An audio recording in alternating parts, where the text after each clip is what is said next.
another thing, uh, another advantage, if you will, of learning Pinyin is that actually you learn that you can use that to type.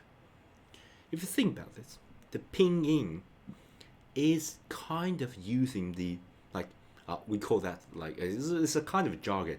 We call that Romanization system. So why is that? Just using Roman letters. Okay, that's just the Latin alphabets, like A B C D E F G all the way to the Z.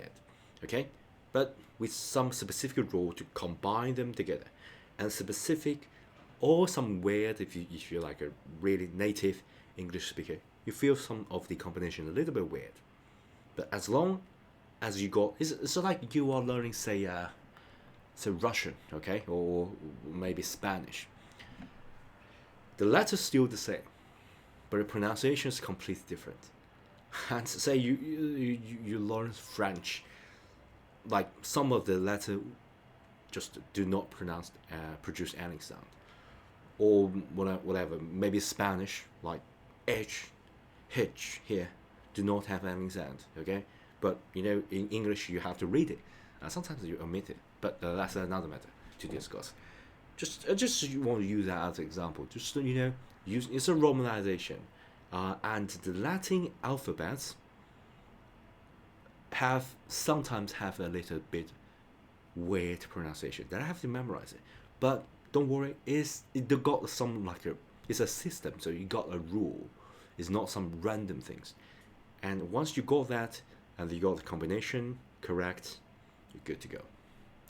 Here's the thing: once you know how to read it, because you got the pronunciation aid, you got all this AI tool out there, and you listen to something, okay, you hear something that you don't know the meaning, okay, you don't know the meaning, but you take out the phone, you're just near the computer, that's even better.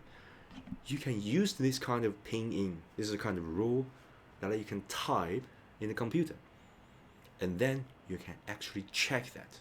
Even though you don't know what it's meaning, you don't know how to write it, it can't possibly, you listen to that, you don't know how to write it. It's not like English.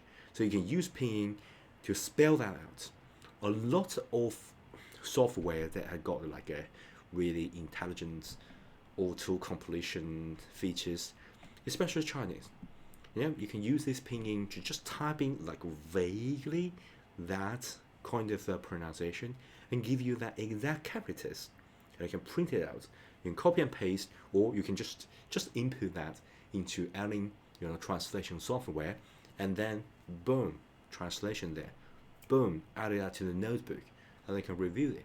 It's really convenient. So that's another tip for you. Learn pinyin first, then you can get pronunciation, so you can hear that, and then you can type it. You can type the Chinese. Oh my gosh, like a pro. You can show off to your mates and say, hey, I know how to write Chinese, and then you can get a keyboard or a mouse, and you can actually type in Chinese. Others will be amazed. I can show you. But all that is based on learning of pinyin.